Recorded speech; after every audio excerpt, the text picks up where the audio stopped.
Ileana Arango de Puig nació el 12 de noviembre de 1937 en La Habana, en el seno de una familia profundamente patriótica. Desde joven, Ileana vivió el valor de la libertad y el derecho a disentir, inspirada por su abuelo, Juan Manuel Cortina y García, un senador cubano, quien proclamaba con fuerza cada vez que había desacuerdos entre partidos: afuera los partidos, adentro la patria.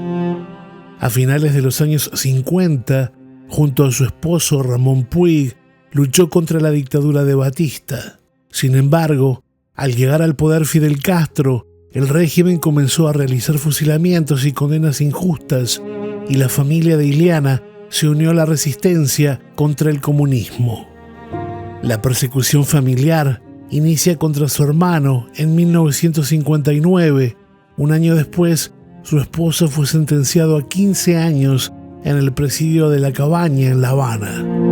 En abril de 1961, precisamente cuando concluye el desembarco a Bahía de Cochinos, su cuñado Manuel Puig es ejecutado y ella, transformada por el sufrimiento, se convirtió en una feroz defensora de su familia y de la libertad. Esposa abnegada, madre amantísima, mujer solidaria y patriota singular son algunos de los ejemplos que esta mujer cubana ha dejado en su caminar por la isla y por el exilio. Hoy, desde Miami, como vicepresidente de Mar por Cuba, Ileana continúa su lucha por la justicia y la libertad de Cuba, convencida de que para tener tus derechos hay que poner un pie adelante y luchar por ellos.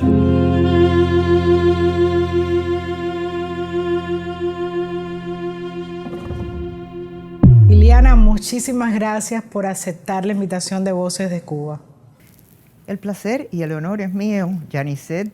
Para mí, cualquier cosa que pueda hacer por nuestra patria, para que conozcan lo que es la historia de ciertas generaciones que ellos no conocieron en el pasado y las futuras que aprendan de lo que pasamos nosotros, para que ellos a su vez puedan luchar por la libertad de la patria. Así mismo. ¿Dónde naciste? Yo nací un 11 de noviembre de 1937 en La Habana, Cuba, en casa de mis abuelos, ayudada por una comadrona. En aquel momento vivíamos con mis abuelos, mis padres, mis dos hermanos. Había fallecido un hermano mayor que nunca conocí. Y ahí pasé, si no me equivoco, como los primeros 5 años de mi vida, en casa de mis abuelos. ¿Qué recuerdas de tus abuelos, de tus padres, en términos de lo que te inculcaron, lo que te enseñaron? Era un hogar familiar, donde desde niños nos reuníamos en casa de mis abuelos a comer todos los domingos, días de fiesta. Había que respetar al mayor y sobre todo en eso digo al abuelo. Si nosotros como jóvenes nos poníamos a bobear o a hablar, mi abuela nada más que decía bajito, está hablando el abuelo, cállense. Pero todo eso era con cariño y con respeto. ¿Y por qué digo que es un grato recuerdo? Primera, mi familia siempre fue muy política, pero sin ser extremista. Me crié en una familia donde mi abuelo era de la Constituyente del 1940, donde después de las comidas en casa de mi abuelo se reunían los hombres a hablar de política y aunque las mujeres, como era la costumbre, éramos del otro lado, yo de jovencita siempre tenía el oído abierto porque me encantaba oír lo que ellos estaban diciendo y aprendiendo. Mi abuela era una mujer de un cariño que todo el que la conocía la adoraba. Mi madre y mi padre me inculcaron siempre el respeto a mis abuelos, a mis tíos y a ellos. En mi casa había cariño, pero había respeto. Mi madre era una persona estricta, porque si digo lo contrario miento, pero al mismo tiempo nunca me faltó el que ella estuviera, aquí estoy contigo y con cualquiera de nuestros hermanos. Todo eso nos fue formando de una fortaleza moral y espiritual y que todo en la vida tiene consecuencias. Y eso nos fue preparando sin darnos cuenta, porque la vida en aquel momento, yo no tengo queja. Mi juventud fue la de cualquier muchacha joven, pepilla, llena de felicidad, de fiestas, de noviecitos, de todos los deportes, hasta que de repente nuestra vida cambió totalmente. Y voy a decir cuando empezó a cambiar mi vida.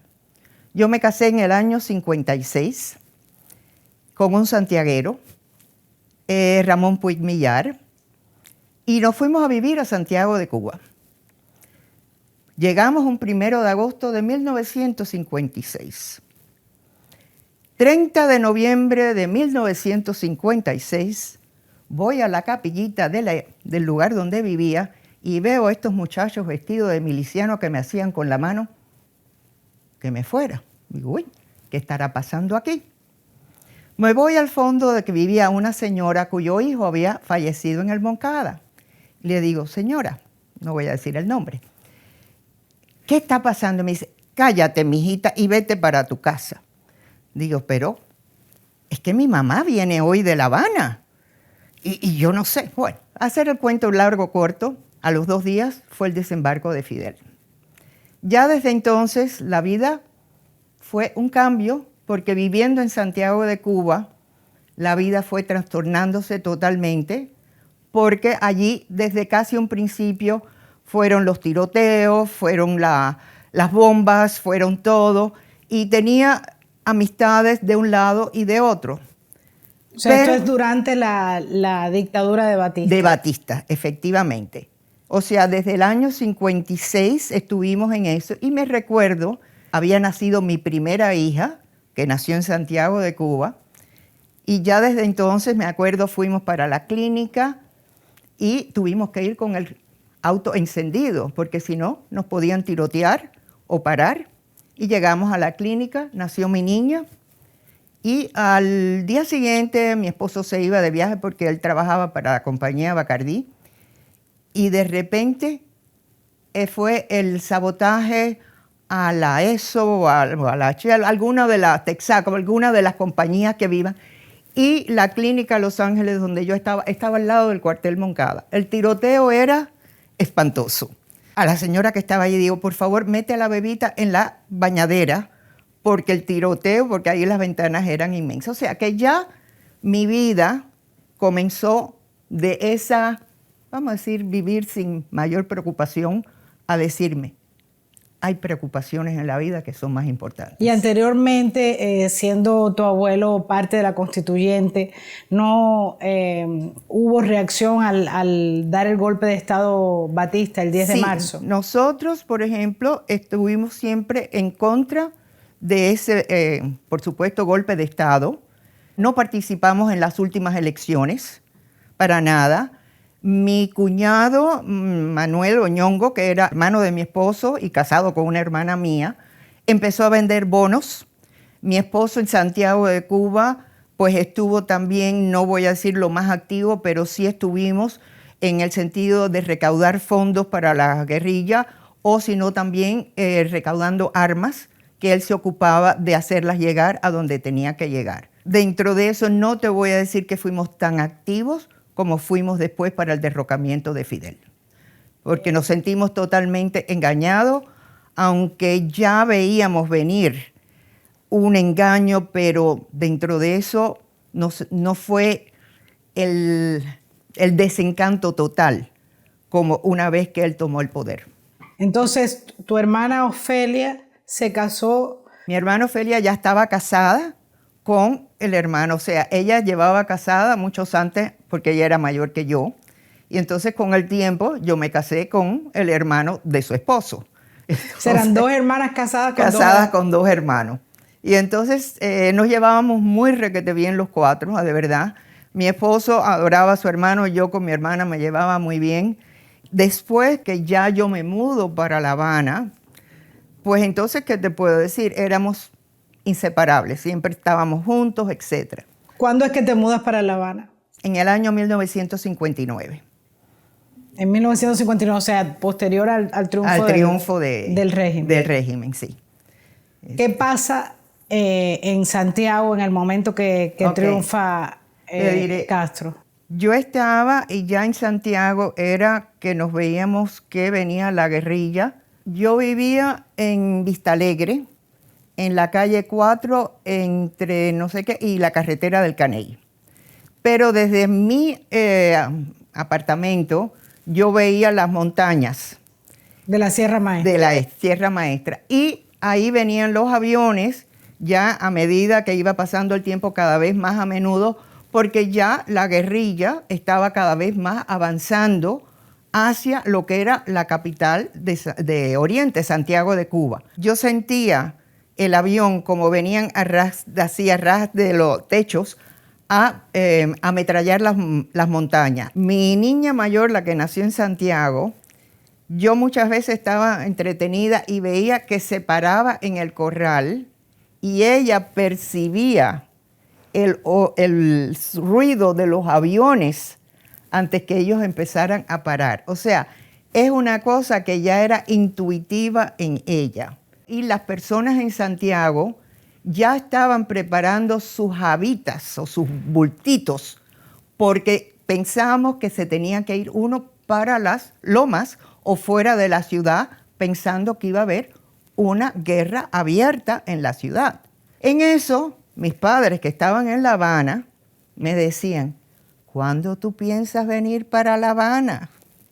Yo decía, bueno, cuando yo pueda. Yo creo que es hora de que tú vengas, cuando yo pueda. Salimos para La Habana el 28 de diciembre de 1958. Me acuerdo, estábamos el 31 de diciembre comiendo en casa de mis abuelos, que vivían en El Vedado, al lado de la Universidad de La Habana, y le digo, la cosa está muy mal en Oriente, prepárense porque esto no dura más. Y mi abuelo que me decía, estás muy nerviosa, mi niña. Digo, no, abuelo, yo sé lo que estoy hablando. En resumen, como ustedes bien saben, esa fue la noche que partió Batista de Cuba y Fidel cogió el poder. Después de eso, nosotros regresamos a Santiago unos meses más hasta que a mi esposo lo trasladaron para La Habana. Cuando ya lo trasladaron para La Habana, empezó él vamos a decir, a trabajar en contra del régimen, él y su hermano, ambos. ¿Por qué decidieron eso? Varias cosas. Tendría que volver al año 30 y pico, el terremoto de Santiago de Cuba. Mi suegra se horrorizó e hizo que mi suegro, que era catalán, vendiera todo y se fueran a vivir a España. Y allí le cogió la Guerra Civil Española. Y la casa donde vivían, que era en las afueras de Barcelona, en Valvidriera, cogieron la casa donde ellos vivían para Hospital de los Comunistas. Y ellos estuvieron viviendo allí con los comunistas hasta que pudieron salir de esa casa y entonces montarse en un barco que los logró sacar de Barcelona, llevarlos a Génova, pero allí estaba Mussolini, le aguantaron el barco, pero gracias a que mi suegra era cubana y gestiones de mi abuelo, pudieron después coger el salvoconducto y salir de Génova en un barco de carga hasta que llegaron a La Habana. Entonces, llegando Fidel a La Habana, mi suegra dice, esto es comunismo. Ella se dio cuenta. Vaya, no habían pasado ni 24 horas y dijo, esto es. Y ella era una persona sumamente gregaria, hablaba hasta con las paredes. Pero después de ese día, cualquier cosa, cállense, cuidado, no hablen. Cogió pavor. En eso vino el juicio de los pilotos. Fue una cosa que nos impactó enormemente. Nosotros creo que estábamos todavía en Santiago cuando eso, estábamos yendo y viniendo. Ya cuando vimos eso, uno se dio cuenta los juicios que se llevaron en contra de Sosa Blanca. O sea, fueron tantos los episodios en esos primeros momentos que uno se dio cuenta que ahí no iba a haber ni libertad, ni iba a haber unas elecciones libres. O sea, Nos sentimos que todo había sido un fraude y no había que pasar mucho tiempo. Desde ese momento, mi hermano Eddie y mi esposo y mi cuñado, todos empezaron a conspirar. Mi hermano Eddie Arango cayó preso un 8 de agosto de 1959 en la conspiración que se llama Trujillista Batistiana. Me acuerdo que estábamos esperando porque nos íbamos a ir para Varadero, porque todavía se podía ir a Varadero y no aparecía. Ahí por primera vez, vamos a decir que yo me enfrenté, o mi familia se enfrentó con lo que es que las amistades no existen. Y te voy a hacer esta pequeña anécdota. Había este muchacho que desayunaba, almorzaba, comía, estudió con mi hermano, vaya, era un hermano más, uno más de la familia. Y era miliciano, y entonces él se lo encontró porque estaban en Colombia. No existía 15 y 14 todavía. Y le dijo, fulano, por favor llama a mi familia y dile que estoy bien. No, Eddie, yo no puedo hacer eso. Eso es en contra de la revolución. Él se enteró, mi hermano nos lo dijo, por supuesto. Son ya, como tú dices, horror y pavor. Qué espanto. Ya la amistad no existe.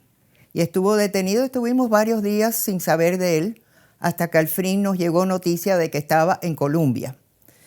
No recuerdo cuánto tiempo estuvo allí, y de ahí lo pasaron a la cabaña. Entonces empezaron nuestras visitas a la cabaña. Íbamos mi madre y yo, en la gran mayoría de las veces, y ahí nos citaban a X hora, teníamos que esperar horas, y entonces ellos empezaban a leer una lista de los familiares y de los presos que podían entrar. 2 personas eran por familiar de preso. Subíamos la loma de la cabaña, entonces había que hacer otra cola interminable hasta que nos dejaran entrar en el patio de la cabaña. Todavía se podía sentar uno en el patio o si no en las galeras. Y te estoy hablando de 1959. Hubo un periodo de tiempo que entonces empezaron a desnudar a las mujeres que íbamos a ver a los familiares en la cabaña. Y los presos se plantaron y dijeron, no hay visita mientras desnuden a las mujeres. Entonces hubo un periodo, se restableció y solamente se quedaba la requisa de la comida que uno llevaba o las boberías que nos dejaban pasar, que en estos momentos no recuerdo exactamente porque hace muchos años de eso. Ya para entonces mi esposo estaba conspirando y mi cuñado también. ¿Cuál es la razón por la que detienen a Eddie, tu hermano? Él lo cogen con la cuestión de la, ¿cómo se llama? La conspiración trujillista batistiana. Estaba reuniéndose en casa de alguno de los que estaban conspirando en esto y ahí llegó el G2 por un chivatazo que se dice que fue o de William Morgan o de Gutiérrez Menoyo. La historia dirá. ¿Cómo avanza el proceso de tu esposo en la conspiración? ¿A qué movimiento pertenecían? ¿Cuál era el objetivo de esto? O sea, cuando empieza todo esto, ellos se unen a un grupo activo y si mal no recuerdo, se llama Acción Democrática Unida o Acción Unida Democrática, pueda que tenga el nombre un poco equivocado. Pero ellos decidieron que ellos no podían aceptar ese fraude o ese engaño al pueblo de Cuba. Entonces se reunieron con distintas personas. Ellos no eran estudiantes, ellos no eran, o sea, estuvieron con distintas personas de Camagüey o distintas, pero más bien buscando armas y dinero. Porque yo recuerdo claramente que en mi casa llegaba dinero y además en familia con mis hijas, porque ella había nacido la segunda hija, llevábamos en el carro las armas de un lado a otro, siempre pensando que haciéndolo en familia iba a ser menos conspicuo. Y así fue, a Dios gracias, nunca me cogieron con las hijas en el carro. En el carro con las niñas montadas, ustedes trasladábamos armas. Él seguía trabajando hasta que intervinieron la fábrica Bacardí Atway. Él llega un día tempranito y me dice, voy a salir, vengo a almorzar. Eso fue un octubre del año 1960. Llega la hora de almuerzo y no llega. Y estoy hablando con una gente amiga mía y le digo, chica, yo dando queja allá, mira para eso, la hora que es y no llega a almorzar. Y en eso llega el G2 a mi casa. Digo, te tengo que dejar porque tengo el G2. Me dice, no puedo decir nada. Digo, ay, mira, no te puedo decir nada. Hasta luego, digo yo diciendo por si acaso. Me registro en la casa y yo tenía dinero escondido en ese momento, pero lo tenía escondido debajo de los colchones de mis hijas. Entonces, después que registran toda la casa y no, me dicen, vamos a registrar el cuarto de tus hijas. Dígole, no, aquí no entran, son mis hijas. Yo les abro la puerta, pero son mis hijas, están durmiendo y ustedes no. Vamos a decir que era muy al principio de la revolución o que no era muy experto porque otros me hubiesen mandado al diablo, pero en el cuarto ese no entraron. Después de ahí, que ya ellos se fueron, terminaron registro y todo, vestí a mis 2 hijas y me fui para casa de mis padres y a casa de mi hermana a decirle lo que había pasado. Y me dice mi hermana, no sé de Ñongo. Digo, vamos a buscarlo a los lugares que podemos saber que ellos están. Caminamos por todos los lados y no lo encontramos. Él apareció por la noche, que estaba en otro lado, y no se enteró de que habían cogido preso a su hermano. Ahí empezó vamos a decir, la disyuntiva de si él se quedaba en Cuba y seguía en el clandestinaje o si se iba para el extranjero a unirse a la lucha del extranjero. O sea, ya en ese momento, años 60, existía toda una red de personas trabajando para derrocar el régimen. Muchísima gente. Muchos de los cuales habían ayudado exacto. En la lucha Acuérdate contra que en Batista. eso estaban los estudiantes, estaban los católicos, estaban el MRR.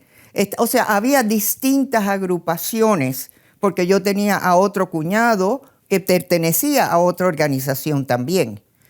Y entonces, o sea, que dentro de eso había muchos factores que estábamos muy involucrados, la familia entera. Ya muchas de mi familia, a partir del año 59, finales del 59, principios del 60, empezaron a salir del país. Para cuando mi esposo cayó preso, ya no quedaba casi nadie de mi familia en Cuba.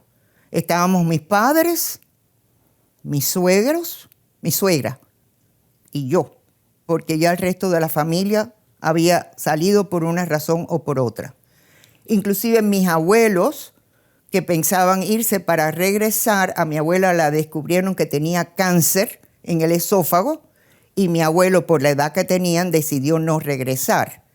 Y entonces intervinieron la casa de él, que como dije estaba en 27 al lado de la universidad, donde él tenía no solo una biblioteca inmensa, sino una sala de armas que era histórica y muchas de las obras de Napoleón. Entonces ellos, el gobierno, el régimen, se apoderó e intervino esa casa y me acuerdo que una de las que fue a intervenir está hoy creo que trabajando para los derechos humanos. Entonces, ese momento la intervinieron, mi padre se quedó sin trabajo. Bueno, la situación familiar cambió totalmente. Mi cuñado decidió que quedarse en Cuba era 100% que iba a caer preso un día antes, un día después, y decidió marcharse al exilio que todavía podía. En cuanto llegó al exilio, se incorporó a la lucha clandestina y era para los teams de infiltración. Él empezó con todos los teams de infiltración. Mi esposo fue juzgado el 22 de octubre de 1960 y le impusieron 15 años de cárcel, lo cual cumplió hasta el 22 de octubre de 1975. Mis hijas tenían 1 y 2 años en aquel momento. Cuando él cae preso tenían 1 y 2 años. Cuando él cayó preso. O sea, eran adolescentes ya cuando él sale, ¿no? Sí, mi hija mayor iba a cumplir 19 años cuando él llega aquí. Mi cuñado se vino para los Estados Unidos y el 13 de marzo de 1961 me llama mi hermana y me dice, Ñongo está en Miami, tenemos que irlo a buscar. Digo, ¿qué? Digo, sí. Ok.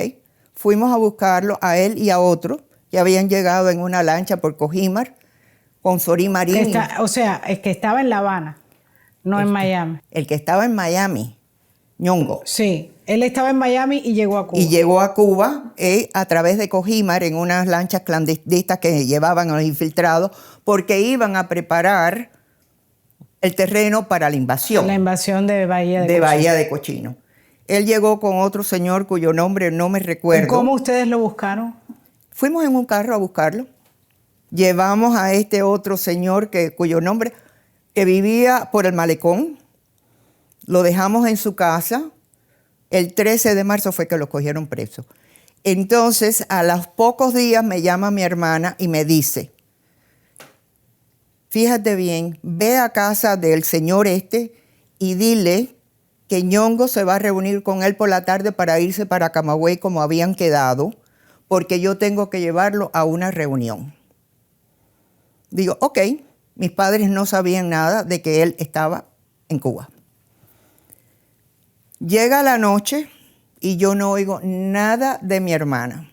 Yo había ido a casa de este otro señor y la hermana me dijo, no, ya él se fue porque no pudo esperar más y se fue ya para Camagüey. Al llegar la noche, digo, esto no me gusta.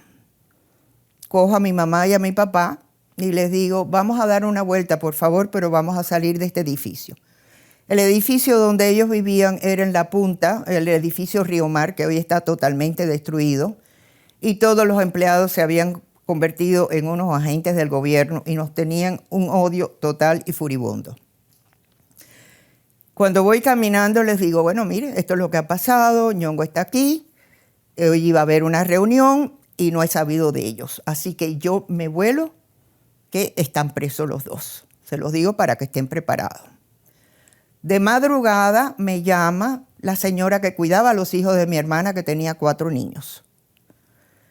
Y me dice, aquí estuvo el G2 y han roto todos los sofaces y entraron en el cuarto de los niños y dicen que Ñongo está aquí en Cuba. Digo, ay, pero qué bobería están hablando, porque yo no confiaba en nadie. Sí, claro. Pero qué bobería están hablando, ¿cómo va a estar él aquí en Cuba? Él está en los Estados Unidos. Eso mismo le decía yo. Digo, bueno, mira, no hagas absolutamente nada, quédate con los niños, yo me voy a vestir y yo voy para allá.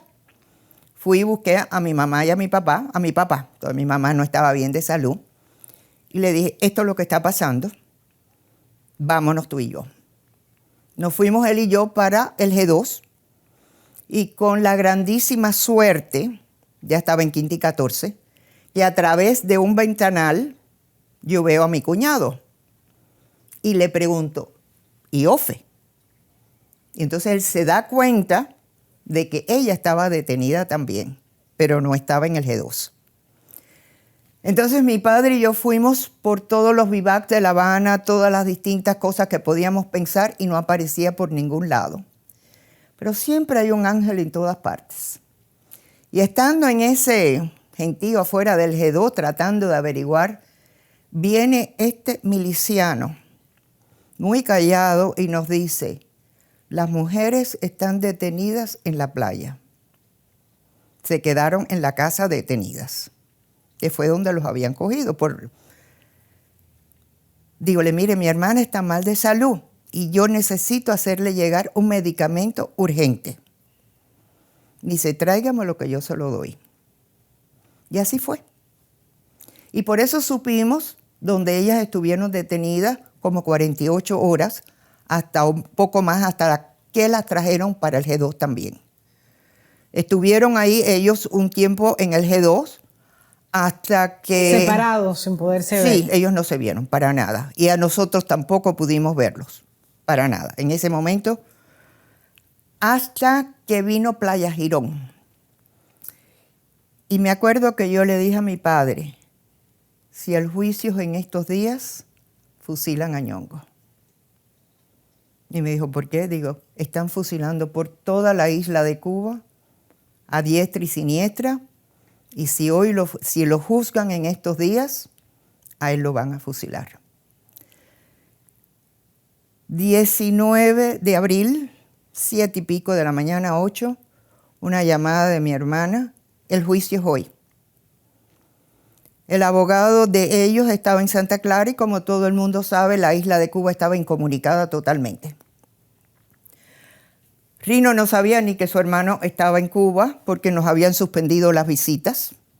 O sea que él no sabía absolutamente. En ese momento Rino permanecía en la cabaña. En Isla de Pino ya estaba. Ya estaba en Isla de Pino. Rino estaba en Isla de Pino desde enero de 1960, junto con mi hermano. Cuando llega ese momento, mi papá dice, bueno, pues yo tengo que ser el abogado.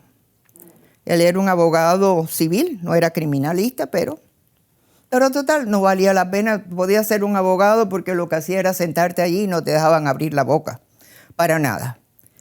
Llegamos a la cabaña. Ese juicio empezó como a las 9 de la mañana. ¿Los dejaron entrar al juicio? Sí, nos dejaron entrar al juicio. Éramos mi padre, mi madre, bueno, mi padre como abogado, mi mamá y yo, y una hermana de Ñongo. Eran varios detenidos. El juicio empezó, como dije, como a las 9. Estábamos rodeados de milicianos con armas largas.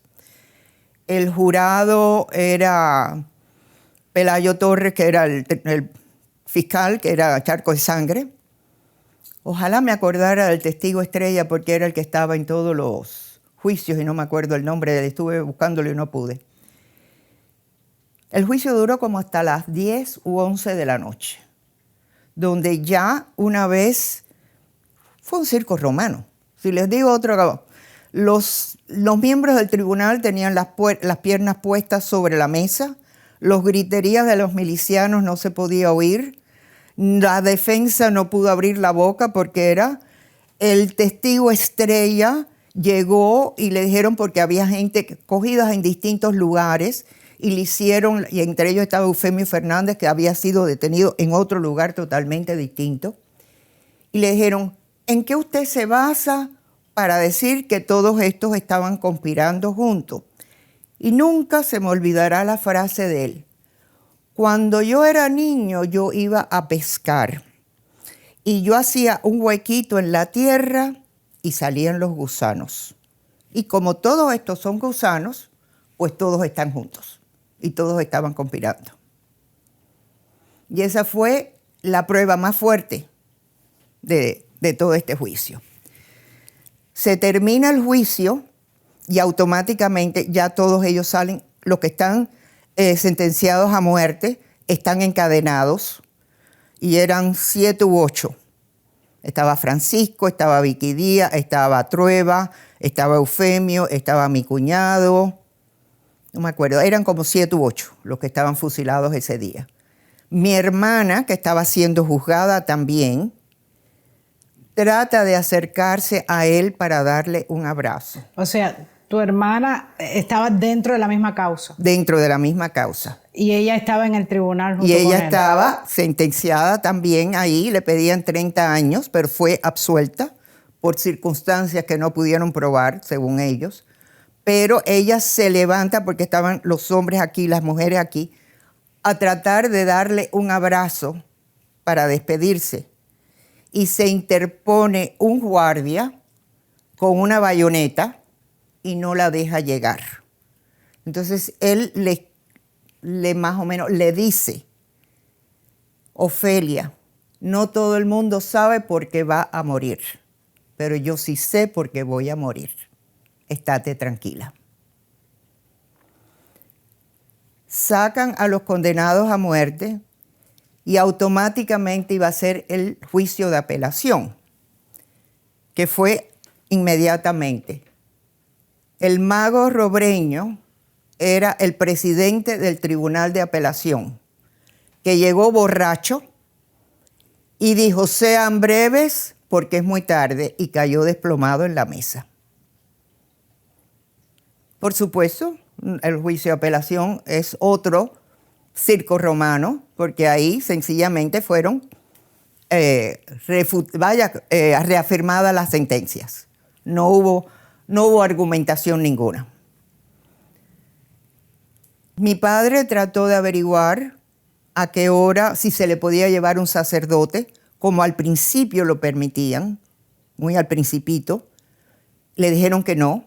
Y también tratar de averiguar a qué hora lo iban a llevar los restos al cementerio para poder reclamar el cadáver. Le dijeron que no sabían, que sería por la tarde. Entonces mi papá y yo... O sea, el fusilamiento era inmediato. Inmediato, en la madrugada del 20. O sea, el juicio se terminó a las 11 del 9, en la madrugada, no te puedo decir la hora exacta, pero fue en la madrugada del 20. Supuestamente a mi hermana la iban a poner en libertad. Fuimos a Guanabacoa, donde ella estaba. Por supuesto, no la pusieron en libertad. Ella se entera del fusilamiento de su esposo porque Olga Morgan, que estaba presa en Guanabacoa, tenía el radio puesto y lo iba a apagar y ella le dijo, no, no lo apagues. Y ahí fue donde ella se entera de que se había llegado a cabo el fusilamiento. Y entonces, gracias a Cuca Martínez, hermana de Alicia Alonso, y te hago esta diferencia porque Cuca fue toda su vida en contra del régimen, muy al contrario de lo que fue Alicia. Es más, ella abogó por la vida de Vicky Díaz, que había estado casada con la hija de Alicia, y no le oyeron su reclamo. Cuca estaba en el cementerio y gracias a ella, y lo diré siempre, gracias a ella, Ñongo, mi cuñado, no fue enterrado en tierra común. En una fosa común. Exacto. Ella reclamó el cadáver, lo enterró en el panteón que tenía ella de su familia o no sé quién. Y después de eso, mi hermana, fuimos, al cabo de los días a mi hermana fui puesta en libertad. Y al poco tiempo, ella se llevó un día a sus hijos en un carro y le dijo, la mayor tenía 8 años, y le dijo, su papá fue fusilado. La más chiquitica tenía 2 años, así que no recuerda mucho. Poco tiempo después, ella sale hacia los Estados Unidos, pero en aquel momento ya habíamos pedido permiso para exhumar el cadáver de Ñongo y poderlo trasladar al panteón de la familia nuestra. En aquel momento se podía todavía hacer. Ella viene a los Estados Unidos, deja a sus hijos y regresa a Cuba, y al cabo de los 6 meses logramos exhumar el cadáver. Se abrió el féretro para estar segura de que era él, y así fue como se trasladó el cadáver de él para el panteón de la familia. Eso es en 1961. Finales del 61, noviembre del 61 por ahí sería. ¿Y cómo ella pudo venir a Estados Unidos y regresar? En aquel momento todavía se podía ir y venir, no estaba Tan cerrado. Tan cerrado, no. Todavía se podía ir y venir. Entonces, pero sí cuando ella regresa, ella empieza a ser acosada de que ella había venido a vengar la muerte de su esposo. Y mi madre estaba enferma ya de pensar que la pudieran coger presa a ella, porque ya era demasiado. Entonces, al fin, ella se va a ver a Blas Roca. Blas Roca fue parte de la constituyente con mi abuelo. Y entonces ella se presentó allí y le dijo, yo soy fulana de tal, nieta de fulano de tal, mi esposo fue fusilado, tengo mis hijos en los Estados Unidos, le hace todo el recuento y no me permiten salir del país y me están acosando. Y venga usted como último recurso. Él le consiguió la salida. Mi hermana pudo salir a los pocos días. Ya entonces pasa el tiempo, ya Rino para entonces no sabía, y Rino se entera de la muerte de su hermano porque estaban las visitas suspendidas en Isla de Pino por mucho tiempo. Se entera de la muerte por un telegrama que le manda a mi padre y le dice, tu hermano fue fusilado. Para mi esposo eso fue matarlo en vida. Él más nunca pudo hablar de eso. O sea, a él lo iban a entrevistar y él decía 2 palabras y cuando iba a hablar de su hermano, me daba el micrófono a mí porque él no podía. Se le rompía porque su hermano eran inseparables. Eran inseparables. Y más que se enteró de una manera tan fría. Yo no tenía visita, o sea que no le podía haber dicho absolutamente nada. Pasa el tiempo, mi hermano a su vez se enferma en Isla de Pinos con una atrofia muscular, donde se pone casi en 104 libras. Y vuelvo a lo mismo, pudimos a través de mi abuelo y del doctor Ramírez Corría mandarle unas inyecciones que le pararon el avance de la atrofia muscular. Él había sido condenado a 6 años, cumplió 5 y pudo salir vía España después de una tarde un poco agobiante porque cuando fuimos a mi padre, mi madre y yo a despedirnos de él y llevarle un traje, desgraciadamente había un billete de $100, creo, o algo en un bolsillo. Y entonces no lo querían dejar salir de Cuba porque se iba a llevar un billete de $100. Y mi padre decía, pero déjenme a mí, ¿cómo va a ser él si él está preso? El responsable soy yo. Bueno, para hacer un cuento largo, corto, se dieron cuenta que era una imbecilidad y lo dejaron ir vía España. O sea, él sale de prisión Directo para España. Para España, sí. Por la enfermedad que tenía se pudo lograr, a Dios gracias. Y se recuperó bastante. Yo me quedo en Cuba con mis padres y en eso pasa el tiempo. Isla de Pinos tuvo como 2 años que no tuvimos visita, no teníamos noticias, no teníamos nada por las distintas circunstancias. La Isla de Pinos estuvo rodeada de tanques, estaban sin alimentación, sin contacto con el mundo. El trabajo forzado que empezó en el año 1965 hasta el año 1964, el Plan Camilo Cienfuegos. Y se terminó, Isla de Pinos se cerró en 1967. Fue cuando ya se cerró definitivamente, porque el gobierno se dio cuenta que eran miles de hombres que ellos no podían contra la resistencia que había allí. Era más fuerte de lo que ellos podían. Entonces decidieron que había que romper esa fuerza que había dentro de todos estos hombres que lo estaban dando todo. ¿Y tú pudiste visitar a Rino ahí en Isla de Pinos alguna vez? Sí, yo lo visité. Al principio las visitas eran bastante, vamos a decir, cada 3 meses. Después las alargaron cada 6 meses. Después hubo un tiempo que estuvimos como 2 años y pico, nada. Y después creo que volvimos una vez o 2 veces al año. Una vez que empezaban la circular, uno tiene visita. Si tu familiar estaba en la circular 1, tú tenías que entonces empezar 2 cosas. Tenías 2 maneras de llegar, o en avión o en ferry. En ferry eran 14 horas de viaje con buen tiempo y tenías que estar en Batabanó mucho antes para poder encaramarte. O en avión tenías que hacer durante una semana o 10 días unas colas hasta que tú tuvieras el telegrama de visita en tus manos y poder comprar el pasaje en avión. Si no, no te dejaban comprar el pasaje. Si no, no podías comprar ese pasaje. Además, no te valía de nada porque si no tenías visita estabas botando tu dinero. Y no podías porque tú nunca sabías si de hoy para mañana te iban a cambiar la visita. Entonces, otra cosa que dependía también, que hay veces te dejaban llevar una java con ciertos alimentos. Otras veces te decían que era una java en polvo nada más. O sea, leche en polvo, o gofio, o chocolate en polvo, pero siempre te decían 30 libras.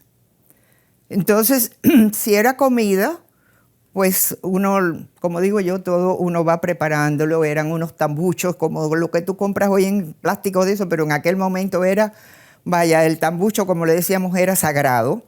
Igual que un plástico era sagrado. Vaya, podías perder cualquier cosa menos el tambucho y el eso.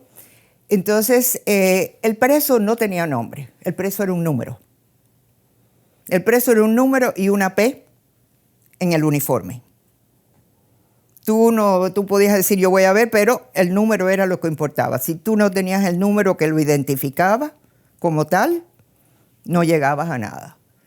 Si tú llegabas a una visita y era guarnición nueva, tú sabías que la mitad de tu java no llegaba a nada. Te decían, estás pasada de peso, saca, y te lo botaban todo. A la segunda vez que tú ibas y eran las mismas caritas, era el sacado, pero no tan fuerte.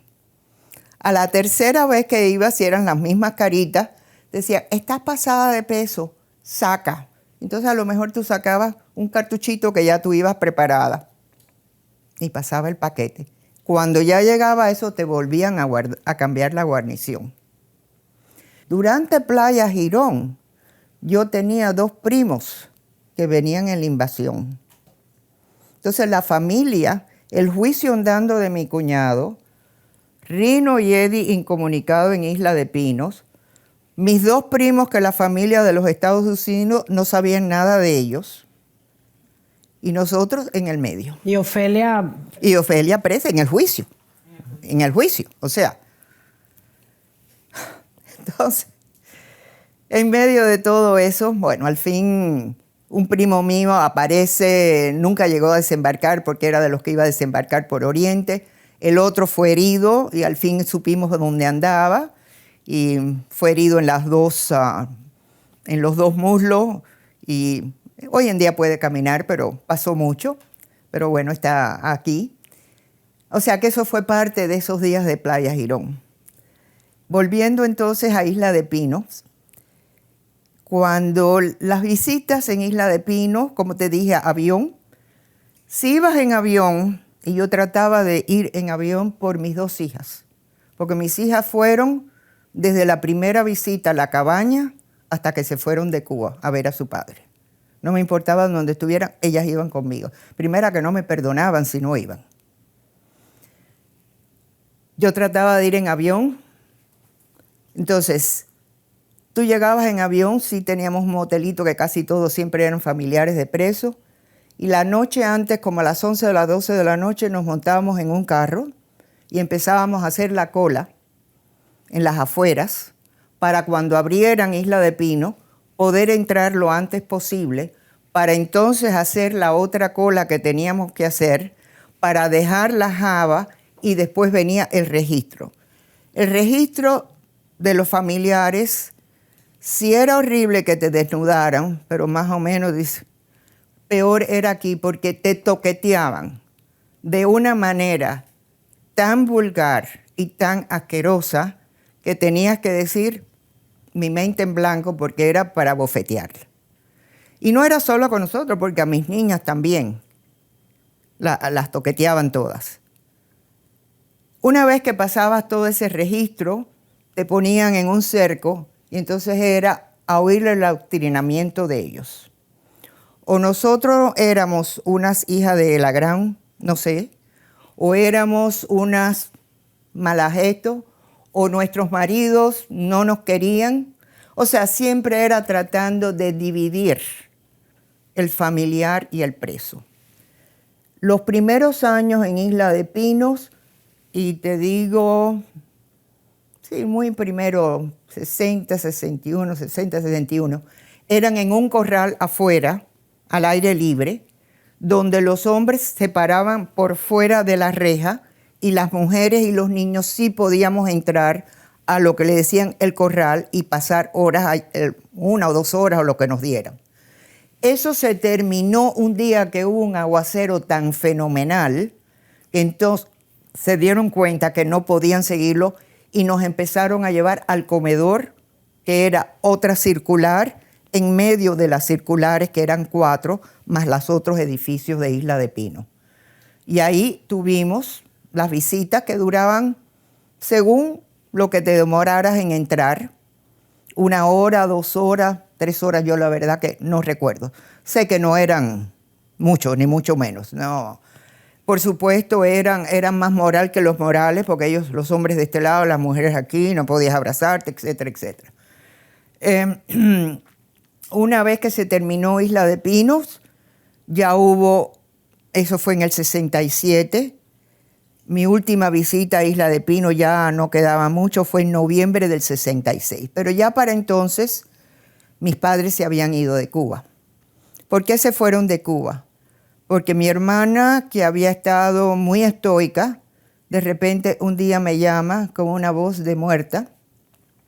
Ella era muy alegre, tenía un sentido del humor maravilloso, y me dice, he pedido permiso para regresar a Cuba. Yo por poco caigo muerta. Digo, ¿tú estás loca?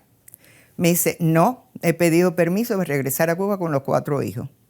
Por supuesto, le abrí los ojos a mis padres así. Digo, loca, loca. Entonces, en resumen, ya para entonces habían empezado los vuelos de la libertad. Llenamos las planillas, pero como eso se había demorado tanto, ellos decidieron gestionar su salida por México o por España porque mi hermana los necesitaba. ¿Y cuál era la disyuntiva en Cuba? Éramos ellos 2 mayores y yo y mis 2 niñas. Se quedaban ellos en Cuba cuidando a mi marido, lo cual no era normal, ya mi suegra y toda la familia se había ido. O se iban ellos con mis hijas, o me quedaba yo con mis hijas. El quedarme yo con mis hijas o ella era ya imposible, porque ya ellas iban con miedo al colegio. Cada vez que yo las llevaba una visita, me decían, ¿y qué digo en el colegio cuando me pregunten? Y yo les decía, que fueron a ver a su papá que está preso. Mami, que fueron a ver a su papá. Bueno, era muy fácil para mí decirlo. Ellas tenían 6 y 7 años. Entonces, al ver esa situación, dijimos, bueno, pues se van. Mis padres fueron tan maravillosos que dijeron, nos llevamos a tus hijas. Decidieron, llegó la salida. Nosotros vivíamos ya yo vivía con ellos en este edificio en La Puntilla, en Río Mar. Cada vez que íbamos a hacer una maleta, tenía que venir un miliciano a inspeccionarla, no la sellaba y no se podía tocar nada. Y eso digo porque yo no me iba, o sea, cualquier cosa mía. Cuando llegó el día, dije, bueno, yo me quedo en este apartamento porque de acuerdo con las leyes del país, yo tengo derecho a quedarme aquí. No. Este apartamento le pertenece a la Revolución para técnicos extranjeros y usted se va a donde la Revolución lo estime conveniente. Usted aquí no se va a quedar. Mi madre por poco le da 4 ataques, pero vuelvo a lo mismo, siempre hay un alma maravilloso. Y la mamá de otra señora cuyo marido estaba preso se entera y le dice, no, ella viene para mi casa. Entonces me fui a casa de ella, mis hijas se fueron un 22 de octubre también de 1966 con mis padres vía España. Por supuesto, a mis padres no los volví a ver más nunca porque murieron los 2 aquí en el exilio, yo estaba en Cuba. Y a mis hijas la volví a ver al cabo de los 8 años. En el año 1970, como se habían llenado las planillas de los vuelos de la libertad, llega este telegrama a donde yo vivía antes, que era en Río Mar, y una señora que estaba allí coge el telegrama y me dice, te llegó un telegrama de inmigración. Bueno, me fui para inmigración y me dicen, ¿usted tiene la salida? Dígole, bueno, mi esposo también, ¿no? Me dice, no. ¿Cómo su esposo? Dígole, sí, ustedes lo tienen ahí en la lista. O sea, siempre es el show, su esposa.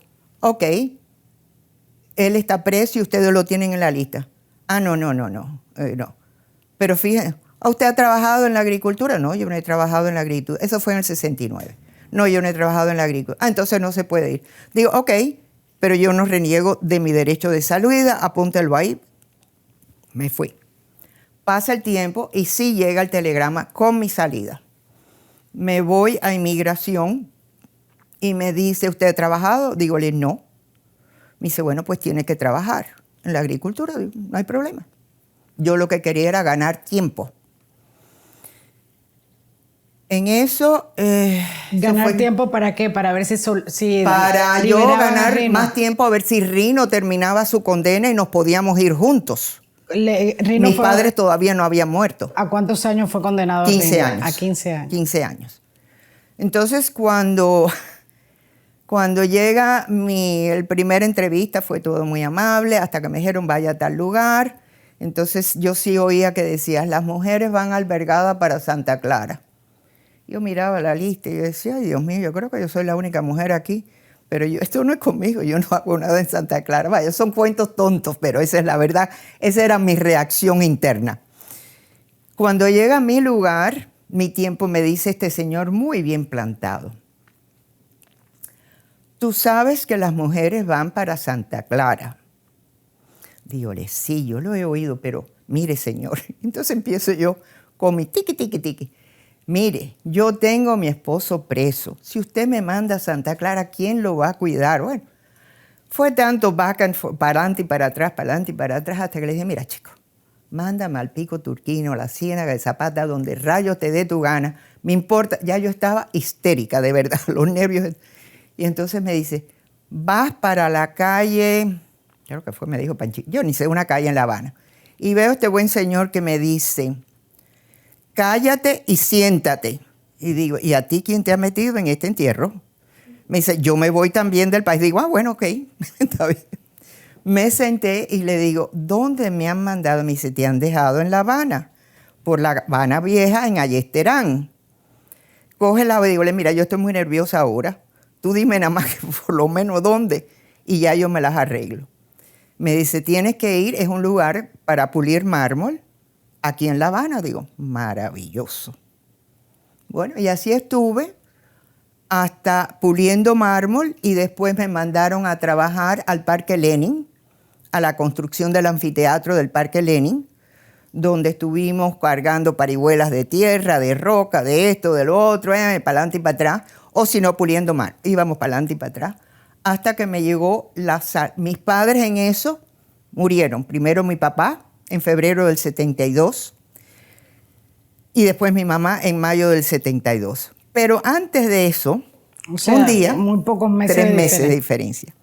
Antes de eso, un día llega inmigración a donde yo estaba viviendo, este buen señor, y pregunta por él, pregunta por Ramón Puig. Digo, usted está bromeando, ¿verdad? Usted sabe que él está preso. ¿Cómo preso? Sí, bueno, es que la burla era tan grande que, ¿para qué? Que en eso llama inmigración. Dice que su esposo está preso. Ah, pues ella no se puede ir, se tiene que divorciar. Bueno, ok, yo lo dejé que ellos hablaran, etc. Digo, ok, está bien. No, mira, yo no me voy a divorciar, así que olvídate de todo eso. ¿Y qué tipo de mujer es usted? ¿Qué tipo de madre es usted? Bueno, me insultó a derecha e izquierda. Se dio gusto. Después que él terminó, yo le dije, ¿ya se cansó? Ahora me va a oír usted. Usted no tiene... Bueno, no voy a decir lo que yo le dije a él. Entonces, se fue y ese mismo día me llama un primo mío desde las Bahamas y me dice, llevo días tratando de dar contigo para decirte que tu padre está muy grave. O sea que esa visita de inmigración fue a propósito, porque eso no hay quien me lo quite a mí. Que fueron tratando de ver cómo me amedrantaban a mí de alguna manera. Pero bueno, esas son mis ideas conociendo el sistema. Nosotros tuvimos, con la visita del G2 a la casa, por una de nosotras, éramos 3 mujeres de preso, como un año, que iba todos los días allí. Porque todo lo que ellos querían era dividir el familiar, dividir a la señora del marido, o en caso si no estaban como la otra que era con hijos y todo, esta era más, se casó en la cárcel junto con el esposo, y fueron las más perseguidas, vamos a decir, para tratar de dividirlas. Al fin me llega la salida en el 1973, Y gracias a mis amigas que se quedaron al tanto de mi esposo. Y él salió en el 31 de diciembre de 1977, si no me equivoco. O sea, que él cumplió... Él cumplió sus 15 años, más 2 años que estuvo allá en Cuba hasta que le dieron la salida, porque en aquel momento no se podía salir hacia los Estados Unidos, estaban cerradas era hacia España o hacia México. Cuando tú sales en el 73 hacia Miami, ¿cómo fue ese encuentro con tus hijas?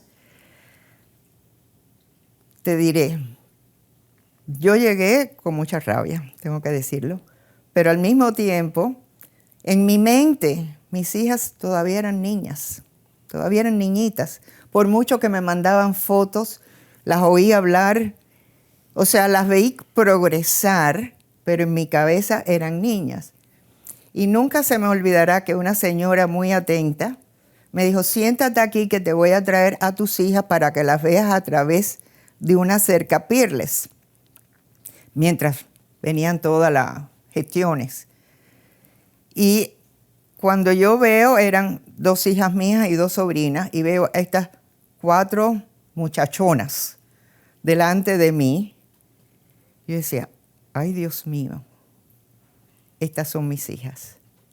Ellas me imagino que también dirían, ¿y quién es esta señora?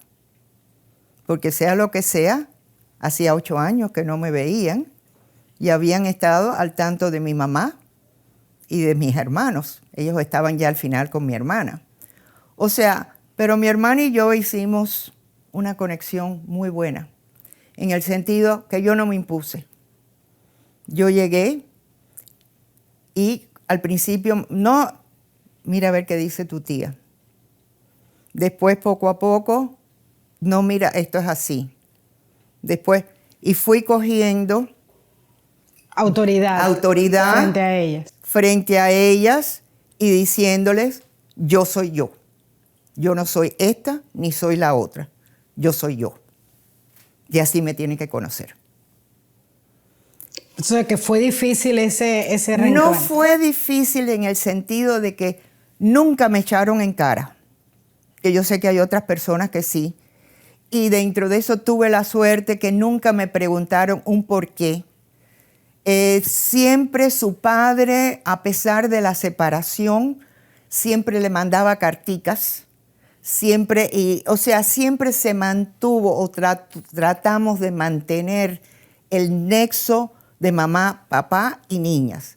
Yo comprendo y vuelvo, no fue de hoy para mañana y dentro de eso yo sabía que me tenía que ir ganando el respeto porque el cariño existía, pero con dudas me imagino diciendo, ¿y quién es esta buena señora?